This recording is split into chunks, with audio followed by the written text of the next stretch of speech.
Welcome to this video explaining how to interpret your summary report after doing your Styku assessment, your 3D Styku scan.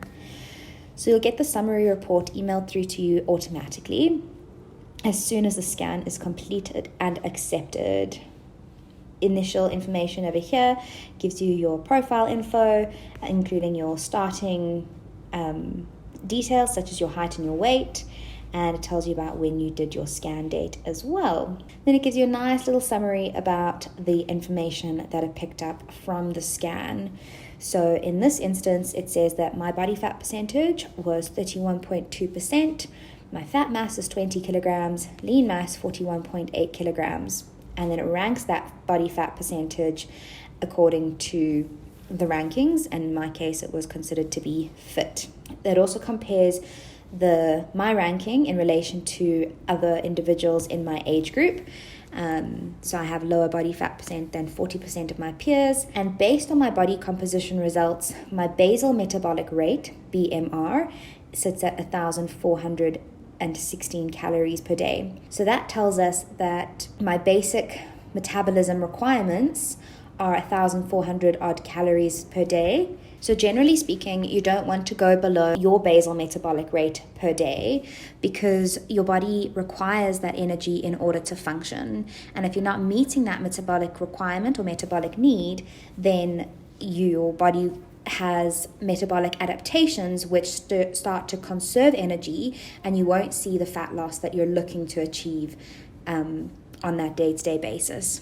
As soon as you start to do extra activities and extra exercise and that sort of thing, then the total metabolism or total calories burned for the day will increase because there's an increased energy requirement for those tasks, such as exercise, such as running around after your children, cooking, cleaning, walking to and from your car at work, all of those sorts of things. So we want to make sure that we're meeting our minimum requirement in order to function, and generally we want to have a little bit extra to sustain the energy needs of our daily activities as well. Then when you scroll down, you can see the 3D rendering of your body.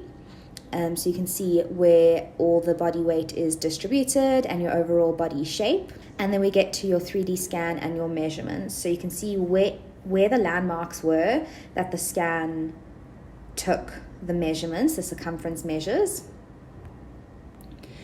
And then we get into the specific measurements as well. So when you go over to the right-hand side of your page, of your results, it gives you your body measurements in kilograms and centimeters. And percentage, clearly. So we've got the body fat percentage sitting at 31.2% of your total body weight, of my total body weight for the scan. So that means of my 64 kilograms, that 31.2% of that body weight, that total body weight, comes from fat specifically.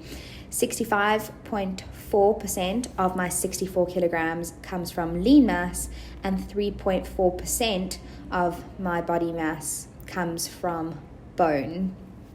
So the bony structure is contributing towards total mass at 3.4%. Then it breaks it down into actual kilograms as well, if you want to know what the specific kilograms are. And that's useful if you want to look at weight loss in the kilogram form. So if I were to lose 1 kilogram of fat mass from my total 20 kilograms of fat specifically, then that will obviously change the body composition, so that ratio of fat mass to lean mass.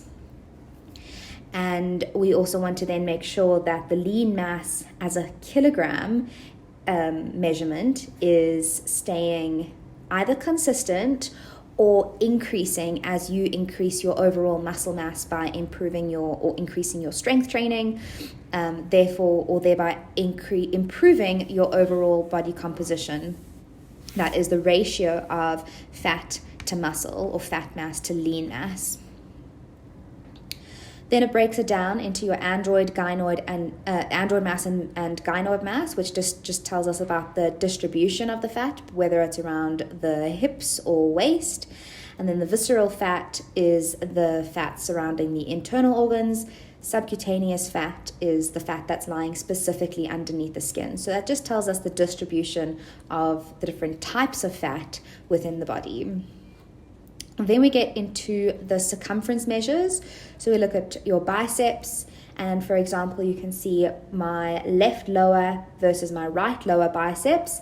There's almost a 1 centimeter discrepancy, or there's almost a 1 centimeter discrepancy between both. And this will allow you to either look at if you've had any injuries in the past and you've been protecting the arm so the muscle has atrophied and sort of wasted away from lack of use. Alternatively, if you do tend to favor the one side, then this can give you an indication of overdeveloped muscles in the one side that you have that tendency to favor. And that you can do for all of your left versus your right hand side limbs. So in my instance, there's at least about 1 centimeter in most cases different on my right side versus left. So I'm a bit uneven. Then we look at the posture, and this tells us if your weight is distributed sort of left versus right. Do you stand with a lot of your weight carrying over to the one side? If you have any severe scoliosis, you'll also see a lateral shift in the sort of thoracic region around the rib cage, or you might see it at the level of the hips as well. If there's a severe lumbar lordosis, that lower back arch might arch quite a lot, or if you have a very slouched posture, you'll see a lot of roundness through the upper back. Often when we spend too much time behind a computer screen, we see the head tends to jut forwards, which can cause some neck issues. So we want to make sure that head posture is quite upright on top of the body in relation to the rest of the weight.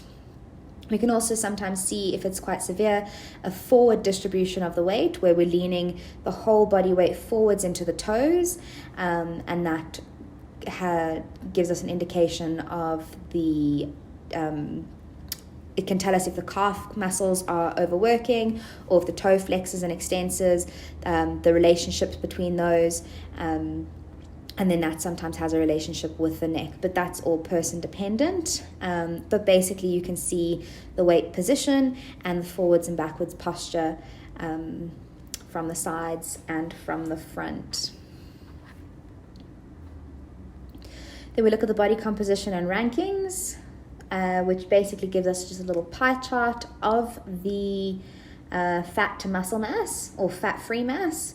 So you can see what proportion of your body is made up of fat versus non-fat, and then it ranks you so you can see as much as the ranking might be fit, where in relation to the other rankings are you currently sitting. So for example, if I was sitting at 34.8% body fat, classifies me as fit, but it puts me a little bit close to the average ranking, and it would say that I have more room to improve. Or if I was aiming to be more athletic, I can see that at 31.2%, I need to lose about 9% of my body fat, or 8% of my body fat, in order to improve my ranking and according to my body composition reading.